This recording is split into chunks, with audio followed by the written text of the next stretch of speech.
దేవుని నామానికి వందనాలు. మీ అందరికీ కూడా దేవుని నామమున శుభములు తెలియజేస్తుంటున్నాను. మీ అందరికీ కూడా శుభము సమాధానము కలుగును గాక. మరి అందరూ కూడా వాక్యమును చదువుతున్నటువంటి వారే, ప్రార్థనలు చేసుకుంటున్నటువంటి వారే, ఆత్మీయ జీవితాన్ని ముందుకు కొనసాగించడానికి ప్రయత్నం చేస్తున్నటువంటి వారే, ఆత్మలో ముందుకు వెళుతూ ఉంటున్నారు. ఇందును బట్టి నేను దేవుణ్ణి ఎంతగానో స్తుతిస్తూ ఉంటున్నాను, వందనాలు చెల్లిస్తూ ఉంటున్నాను. మీ అందరినీ కూడా దేవుడు ఆత్మలో వర్ధిల్లింపజేయును గాక. అదేవిధంగా ఈ యొక్క దినములలో ఉపవాసము, అనేకులు ఉపవాసం ఉంటున్నారు. ఏమండి, ఉపవాసము అంటే ఏంటి అని అంటే, ఎవరిని అడిగినా కానీ చెప్పేటటువంటి సమాధానం ఏంటంటే అన్నపానములు మానివేయుట. అరే, ఉపవాసం అంటే అన్నపానములు మానివేయుట అని ఎలా తెలుసండి అంటే వచ్చే సమాధానం ఏంటంటే, మా నాన్న అలాగే చెప్పినాడు, మా తాత అలాగే చేసేవాడు, సంఘములో నేను అలాగే చూసినాను, సంఘములో లేదా నేను అలాగే విన్నాను, ఎదుటివారు చేస్తుంటే చూసినాను, విన్నాను. ఏమని? అన్నపానములు మానివేయుట ఉపవాసమని అని చెబుతారే తప్ప బైబిల్లో ఫలానా చోట ఫలానా విధంగా రాయబడిందండి, ఇదిగో ఇది ఉపవాసము, ఇదిగో దీన్ని బట్టి నేను ఉంటున్నానని చెప్పేటటువంటి వారు చాలా తక్కువ మంది ఉంటారులేండి. ఏమండి దయచేసి గమనించాలా, ఈ మాట నేను అనడం లేదు. ఏ మాట? ఉపవాసము, అన్నపానములు మానివేయటాన్ని నీకు ఎలా తెలుసు అంటే, పలానా దగ్గర చూసినానో, పలానా చోట విన్నానో, ఏమండి పలానా వారు నాకు చెప్పినారనో అనేటటువంటి సమాధానం వస్తుంది. అనేటటువంటి మాట నేనంటున్నటువంటిది కాదు. మరి ఎవరంటున్నారండి? యెషయా గ్రంథము 29వ అధ్యాయము 13వ వచనం. ప్రభువు ఈలాగు సెలవిచ్చుచున్నాడు, నేను కాదు. ఏమండి, ఇంకా ఎవరో కాదు, ప్రభువు ఏమండి ఈలాగు సెలవిచ్చుచున్నాడు. ఈ ప్రజలు ఏమండి, ఈ ప్రజలు నోటి మాటతో నా యొద్దకు వచ్చుచున్నారు. ఎట్లా వస్తున్నామట? నోటి మాటతో, ప్రభా నేను ఈ విధంగా చేస్తాను ప్రభా, ఏ విధంగా ఉంటాను ప్రభా, నేను ఈ విధంగా నిలబడతాను ప్రభా, ఇది మానేస్తాను ప్రభా, అది చూడను ప్రభా, ఇటు నడవను ప్రభువా. ఈ ప్రజలు నోటి మాటలతో నా యొద్దకు వచ్చుచున్నారు, పెదవులతో నన్ను గనపరచుచున్నారు. స్తోత్రం స్తోత్రం స్తోత్రం, హల్లెలూయ హల్లెలూయ, ప్రభ ప్రభ ప్రభ ప్రభ. పెదవులతో, ఏమండి పెదవులతో నన్ను గనపరచుచున్నారు. గాని, అక్కడ గాని అన్నాడంటే ఏదో విషయమును దేవుడు తెలియజేయబోచున్నాడు. గాని తమ హృదయమును నాకు దూరము చేసుకొని ఉన్నారు. ఏమండి, అసలు హృదయం ఎక్కడుండాలా? దేవుడితో ఉండాలా, దేవుడికి ఆనుకొని ఉండాల కదా. ఉండవలసినటువంటి హృదయం, దేవుడికి దగ్గరగా ఉండవలసినటువంటి హృదయం దూరంగా ఉన్నదంట. కానీ నోటిలో ఏముందంట? మాట ఉందంట. పెదవులపైనేమో దేవుని గణపరుస్తూ ఉంటున్నారంట. ఎక్కడ ఉండాలి హృదయము? చూడండి, 26వ అధ్యాయం, అదే యెషయా గ్రంథము 3వ వచనము. ఎవని మనసు నీ మీద ఆనుకొనునో వానిని నీవు పూర్ణ శాంతి గలవానిగా కాపాడుదు, ఏలయనగా అతడు నీ యందు విశ్వాసముంచి ఉన్నాడు. ఏమండి, ఎక్కడ ఉండాలంటే హృదయం, ప్రియమైనటువంటి వారలారా, దేవుడికి ఆనుకొని ఉండాలా, దేవుడికి దగ్గరగా ఉండాలి. ఈ మాట జ్ఞాపకం పెట్టుకొని, నీ హృదయము దేవుడికి దగ్గరగా ఉండాలా. కానీ దగ్గరగా ఉండవలసినటువంటి హృదయం ఏమో దేవుడికి దూరంగా ఉన్నదంట. నోటిలో మాత్రం మాట ఉందంట, పెదవుల పైన మాత్రం దేవుని గణపరుస్తున్నారంట. అసలైనటువంటి దేవుడికి మాత్రం దూరంగా ఉంది. గమనించాల. తమ హృదయము వారు దూరము చేసుకొని ఉన్నారు, వారు నా ఎడల చూపు భయభక్తులు. ఏం చూపిస్తున్నామంట? దేవుడి ఎదుట భయభక్తులు చూపిస్తున్నామంట. ప్రభా, ఈ దినము నుంచి ఎన్ని దినముల వరకు, ఇదిగో నేను ఇది తినను ప్రభువా, ఇదిగో ఈ సమయం దాకా నేను తినను ప్రభువా. ఇంకొకరు, ప్రభా నేనైతే ఇదిగో పలానా సమయం దాకా నేను తినను ప్రభా. ఇంకొకరు, ప్రభా నేను అసలే తినను ప్రభా ఈ దినములలో. ప్రభా నేను పలానాది తినను, పలానాది త్రాగను ప్రభువా. ఏమండి, కొంతమంది చెప్తా ఉంటారు, బ్రదర్ ఈయన మందంతా మానేసినాడు బ్రదర్. ఎన్ని రోజులమ్మా? ఈ లెంట్ వరకు. ఏమండి, తర్వాత 40 రోజుల తర్వాత ఏంటి పరిస్థితి? నీ ఇష్టానురాజ్యమే. ఏమండి, దేవుడు వెక్కిరింపబడు. దేవుని ఎదుట ఇట్టి నాటకములు ఆడరాదు. దేవునికి స్తోత్రములు. చూసినారా? ఈ విధంగా భక్తి కనపరుస్తూ ఉంటారంట దేవుని ఎదుట. నేను ఇది చెయ్యను ప్రభా, ఇది చూడను ప్రభా, ఇప్పటి నుంచి ఇదిగో ఈ టైం వరకు నేను ఉపవాసం ఉంటాను ప్రభా, ఇదిగో నేను ఈ విధమైనటువంటి మాట్లాడను ప్రభా. అబ్బా, ఎన్ని నిష్టలో ఇప్పుడు, ఎన్ని తీర్మానాలో, ఏమండి, ఎంత భక్తో, ఎంత భయమో దేవుని ఎదుట. అదే చెప్తున్నది ఇక్కడ వాక్యము. ఏమని? వారు నా ఎడల చూపు భయభక్తులు మానవుల విధులను బట్టి వారు నేర్చుకొనినవి. ఎక్కడి నుంచి నేర్చుకున్నారండి ఇవి? మా ఇంట్లో చెప్పినారండి, మా తాత అలాగే చేసేవాడండి, లేదా సంఘంలో అదే విధంగా చూసినానండి, ఇతరులు ఆ విధంగా చేయంగా నేను విన్నానండి, అనగా విన్నానండి, చేస్తుంటే చూసినానండి, అదే నాకు తెలుసండి, అందుకే నేను చేస్తున్నానండి. ఏం చేస్తున్నానండి? అన్నపానములు మానివేసినానండి, ఉపవాసం చేస్తున్నానండి. ఏమండి, ఇట్టి విధంగా ఉపవాసము ఈ విధమైనటువంటి చూపేటటువంటి భయభక్తులంట మానవులు కల్పించినటువంటివి, మానవుల విధులను బట్టి వారు నేర్చుకొనినవి. మరి దేవుడేమంటున్నాడు? ఉపవాసమును బట్టి చూడము కదా, చదవము, అంత దూరంగా వెళ్ళము, అంత లోతుగా మేము వెళ్ళము. ఏమండి, సత్యమైన ఉపవాసం ఏంటి అసలు? అసలు ఉపవాసం ఏ విధంగా ఉండాలా? ఇక్కడ గమనించి, చాలా ప్రియమైనటువంటి దేవుని వారలారా, నువ్వు అన్నపానములు మానివేస్తావా, మానివేయవా? నేను మానుమనడం లేదు, మానద్దు అనడం లేదు. ఏమండి, విషయము నిజమేంటో తెలుసుకొని నువ్వేలాగా ఉండాలనుకుంటే ఆ విధంగా ఉండొచ్చు. నువ్వు ఇప్పుడు చేస్తున్నటువంటి ఆ అన్నపానములు పలానా సమయం వరకు నీ యొక్క ఆ శరీర దారుఢ్యమును బట్టి, లేదంటే నీకున్నటువంటి ఆ యొక్క హెల్త్ కండిషన్ను బట్టి నువ్వే సమయం వరకు పెట్టుకున్నావు, ఓకే, బాగుంది. కానీ నిజమైన ఉపవాసం ఏంటో తెలుసుకొని చేస్తే బాగుంటుంది అనేటటువంటి ఒక ఉద్దేశం అండి. దేవునామానికి స్తోత్రం. ఒకసారి ప్రసంగికి వెళ్దామండి. 7వ అధ్యాయం ఒకసారి అందరం తీద్దాం. 24వ వచనం. మనకేం కావాలా? సత్యం కావాలా. దేని గురించి అయినా సత్యము కావాలా, నిజం కావాలంటే అది బైబుల్ గ్రంథంలో వ్రాయబడి ఉంటుంది. మరి ఎక్కడుంటుంది వాక్యంలో? చూడండి, సత్యమైనది దూరముగాను బహులోతుగాను ఉన్నది, దాని పరిశీలన చేయగలవాడెవడు? ఏమండి, వాక్యములో సత్యం ఉందండి, కాకపోతే అది దూరముగా ఉంటుంది, బహులోతుగా ఉంటుంది. నీ జర్నీ అట్లుండాల వాక్యంలో. నీ ఆత్మీయమైనటువంటి ప్రయాణము అట్లాగుండాలి. ఎట్లాగా? లోతుతో కూడినటువంటిది అయి ఉండాలా, దూర ప్రయాణం అయి ఉండాలా. ఏమండి, నేను రోజు వాక్యం చదువుకుంటాను. ఎంత చదువుకుంటారమ్మా? 3 వచనాలు చదువుకుంటానండి. సమాధానాలు అవే. ఎంత చదువుకుంటావమ్మా? 1 అధ్యాయం చదువుకుంటాను బ్రదర్ రోజు.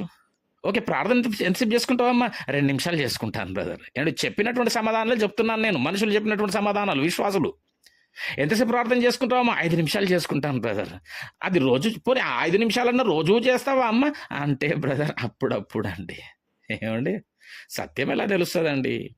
దూర ప్రయాణమే లేదు, లోతైనటువంటి అనుభవాలే లేవు, నీకు గూఢమైనటువంటి సంగతులు ఏ విధంగా బయలుపరచబడతాయి? కాబట్టి వాక్యమును నీకు సమయము దొరికినప్పుడల్లా చదువుతూనే ఉండాలా. సత్యమును దేవుడు బయలుపరుస్తాడు. ఇటు విధంగా మనము చేస్తున్నటువంటి ఈ ఉపవాసమట మానవుల విధులను బట్టి మనము చేస్తూ ఉంటున్నాం. చాలామంది ఇంకా ఎట్లా చేస్తారు ఈ ఉపవాసమును అనేసి అంటే, ఏదైనా దుఃఖమైనటువంటి పరిస్థితి, దుఃఖ దినములు వచ్చినప్పుడు ఉపవాసం చేస్తారండి దేవుని ఎదుట. ఇంకా కొంతమంది ఏదైనా విపత్తుతో కూడినటువంటిది లేదా ఆపదతో కూడినటువంటిది ఏదైనా సంభవించినట్టయితే, ప్రమాదకరమైనటువంటిది ఏదైనా సంభవించినప్పుడు అప్పుడు దేవుని ఎదుట ఉపవాసం చేస్తూ ఉంటారు. లేదా ఏదైనా జీవితంలో కావాలనుకున్నప్పుడు, పొందుకోవాలా అనుకున్నప్పుడు ఉపవాసం చేస్తారండి. ఏమండి, ఇట్టి విధంగా నీవు దేవుడికి వంతులు పెట్టి ఉపవాసం చేస్తే గనక దేవుడు దాని యందు కనికరించడు, అట్టి విషయములో కార్యము కాదు. దేవునామానికి స్తోత్రములు. ప్రభా, నేను ఉపవాసం ఉంటున్నాను ప్రభా, నాకు ఇది చెయ్యి ప్రభా, నాకు అది చెయ్యి ప్రభా, నాకు అది కావాలి ప్రభా, ప్రభా నేను ఇది తీసుకోవాలి ప్రభా, ఇది నేను పొందుకోవాలి ప్రభా, ఇదిగో నేను ఉపవాసం చేస్తున్నాను ప్రభా అని మాత్రం చేయకండి. అట్టి విధమైనటువంటి ఉపవాసమును దేవుడు అంగీకరించాడు. ఏమండి, ఈ యొక్క వర్తమానం వింటూ ఉండగానే మీరు వేరే విధమైనటువంటి ఆలోచనలతో ఉండకూడదనేటటువంటిది నేను ప్రేమపూర్వకంగా మనవి చేస్తూ ఉంటున్నాను. ఎందుకు అనేసి అంటే పూర్తి వర్తమానం మీరు ఎప్పుడైతే వింటారో ఈ యొక్క సమయమందు దేవుడు నీకు నిజమైనటువంటి ఉపవాసం ఏమై ఉన్నదో నీకు బయలుపరుస్తాడు. కాబట్టి అట్టి విధమైనటువంటి ఉపవాసము దేవునికి ఇష్టమైనటువంటిది కాదు. అసలు వాక్యం ఏముంటుంది మరి? అసలు వాక్యం ఏంటి అనేది మనము ఒకసారి తెలుసుకోవడానికి ప్రయత్నం చేసినట్టయితే చూద్దాం. ఒకసారి లేవి కాండంకి వెళ్దాం. అసలు ఈ ఉపవాసం ఎక్కడి నుంచి వచ్చిందండి ఈ హిస్టరీలోనికి? ఏమండి, ఈ విధంగా చేయాలా ఆ విధంగా చేయాలా అనేటటువంటి ఈ విధమైనటువంటి ఉపవాసము అసలు ఎక్కడి నుండి వచ్చింది అని చూసినట్టయితే చూడండి, లేవి కాండము 16వ అధ్యాయము 29వ వచనమును చదువుతున్నాను, జాగ్రత్తగా గమనించండి. ఇది మీకు నిత్యమైన కట్టడ, దేవుడు అలనాడు ఇశ్రాయేలీయులకు విధించినటువంటి ఒక కట్టడనండి ఇది.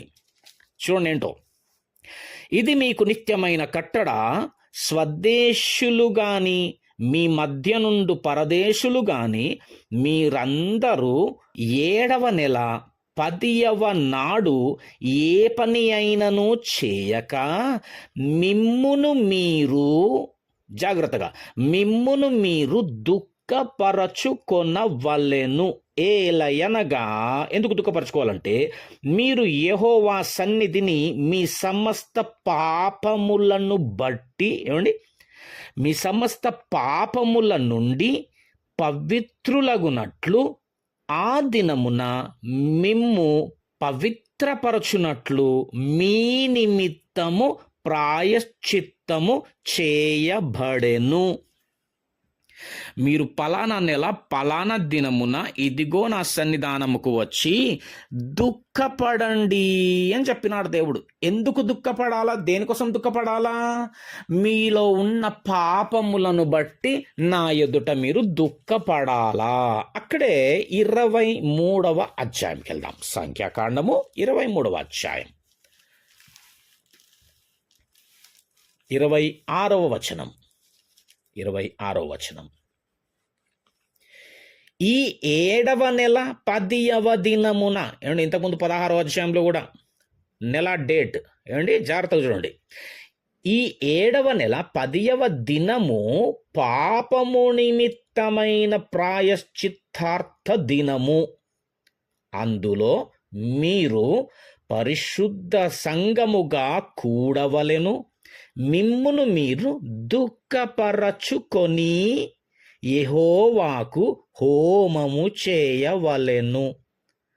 ఆ దినమున మీరు ఏ పనియు చేయకూడదు. మీ దేవుడైన యెహోవా సన్నిధిని మీరు మీ నిమిత్తము ప్రాయశ్చిత్తము చేసుకొనుటకై అది ప్రాయశ్చిత్తార్థ దినము. ఈ కట్టడను దేవుడు విధించినటువంటిది. ఒకసారి సంఖ్యాకాండంకు కూడా వెళ్దాం. 29వ అధ్యాయము 7వ వచనము. ఈ 7వ నెల 10వ దినమున, చూస్తున్నారండి, ఇది మూడవ చోట. ఏ నెల ఏ దినమున? ఈ 7వ నెల 10వ దినమున మీరు పరిశుద్ధ సంఘముగా కూడవలెను.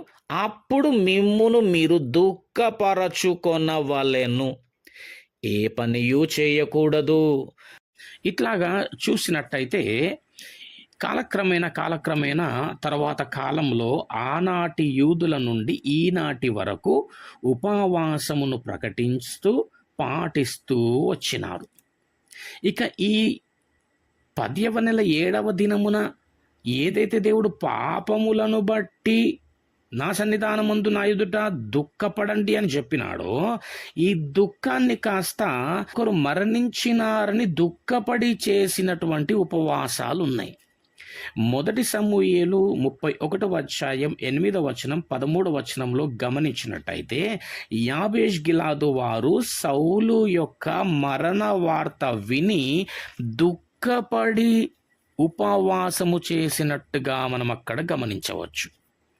అదేవిధంగా 2వ దినవృత్తాంతములు 20వ అధ్యాయము 1వ వచనంలో యెహోషాపాతు భయపడి చేసినటువంటి ఉపవాసాన్ని మనం అక్కడ గమనించవచ్చు. అంటే ఒకరు చనిపోయినారని దుఃఖపడడం, ఏమండి, దాన్ని బట్టి ఉపవాసం చేయడం, ఒక విపత్తు సంభవిస్తుందన్నప్పుడు భయపడి చేసినటువంటి ఉపవాసం. దానియేలు 6వ అధ్యాయం 16వ వచనం నుంచి 18వ వచనంలో కూడా చూసినట్టయితే దర్యావేషు భయపడి చేసినటువంటి ఉపవాసాన్ని మనం అక్కడ గమనించవచ్చు. ఇట్లాగా నిజమైనటువంటి ఉపవాసం మరి ఏంటి అనేసి అంటే ఎజ్రా గారు చేసినారండి. 10వ అధ్యాయం 1వ వచనంలో పాపములను ఒప్పుకుంటూ చేసినటువంటి ప్రార్థన, అది నిజమైన ఉపవాసం. అంటే ప్రభువా, నీ కృప నాకు అనుగ్రహించి నీ యొక్క రక్షణను నాకు దయచేసి మంచి ఆయురారోగ్యములను, చక్కటి కుటుంబముగా చక్కటి జీవితాన్ని నాకు అనుగ్రహించినప్పటికీ నేను నీ ఎదుట పలానా పాపము చేస్తున్నాను ప్రభువా, నేను పలానా పాపమును మానలేకపోతున్నానే, విడిచిపెట్టలేకపోతున్నానే అని దేవుని ఎదుట అట్టి నీ పాపమును బట్టి దుఃఖపడి చేసేటటువంటి ప్రార్థన ఉపవాసము. ఏం చేయమన్నాడు దేవుడు? దుఃఖపడాలని, పాపములను బట్టి దుఃఖపడాలా. ఏమంటే నెహెమ్యా 1:4 కూడా చూసినట్టయితే విజ్ఞాపన చేసినట్టుగా ఉంటుందండి అక్కడ. ఆ విజ్ఞాపనతో కూడినటువంటి ఆ ప్రార్థన, అంటే ఇతరులను బట్టి విజ్ఞాపన ప్రార్థన చేయుట ఉపవాసము.